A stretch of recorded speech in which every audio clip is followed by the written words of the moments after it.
বন্ধুত্বের শেষ দিন আসলেই কি কোনোদিন শেষ হয়, নাকি শুধু দূরত্বটা বাড়ে, স্মৃতিগুলো থেকে যায় একই রকম? আজ বিকেলটা অদ্ভুত শান্ত।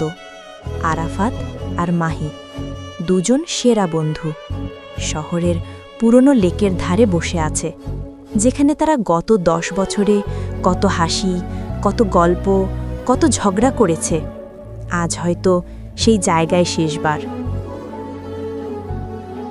দুজনেই চুপ, কথা বলতে চাইছে কিন্তু কেমন যেন গলা আটকে যাচ্ছে। হঠাৎ আরাফাত ধীরে বলে, দোস্ত, আজ রাতে আমার ফ্লাইট, প্রবাসে যাচ্ছি। হঠাৎ অফারটা পেলাম, না গিয়ে উপায় নেই। মাহি কিছুক্ষণ চুপ থাকে। হাওয়াটা যেন একটু ভারী হয়ে ওঠে। কিছু কথা থাকে যা শুনতে কেউ চায় না। মাহি হালকা হাসল, ভাঙা হাসি। তোর জন্য খুশি হওয়া উচিত, কিন্তু আজ আমিও একটা কথা বলতে চাইনি। মাহি নরম গলায় বলে, আগামী সপ্তাহে আমার বিয়ে, খুব ছোট করে হচ্ছে। তুই থাকবি না বলতে মন চাইছিল না। দুজনেই তাকিয়ে থাকে লেকের পানির দিকে।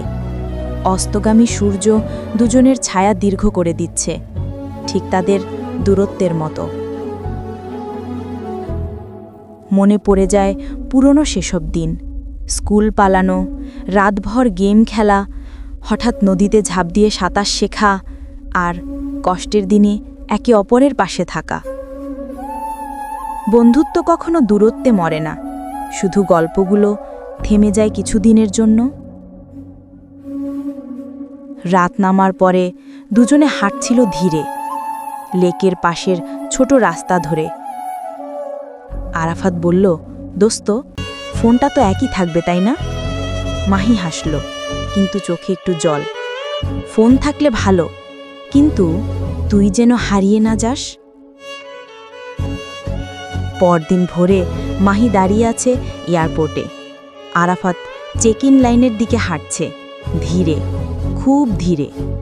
মাহির মনে শুধু একটুকু কথাই, বন্ধু কখনো যায় না, শুধু দূরে থাকে একটু। আরাফাত শেষবার পেছনে তাকায়, হালকা হাসি, আর চোখের কোণে জমে থাকা না বলা কথা। বন্ধুত্বের শেষ দিন বলে কিছু নেই। যারা সত্যি বন্ধু তারা কখনো দূরে যায় না, শুধু নতুন এক অধ্যায় শুরু হয়। বন্ধুত্ব কখনো শেষ হয় না। এমন আরও গভীর রহস্যময় গল্প শুনতে চাইলে আমার ইউটিউব চ্যানেল ড্রিমস্কোপ 360-তে সাবস্ক্রাইব করো, আর পাশে থেকো লাইক, কমেন্ট আর ফলো দিয়ে। Writing by M.R. শিবলু।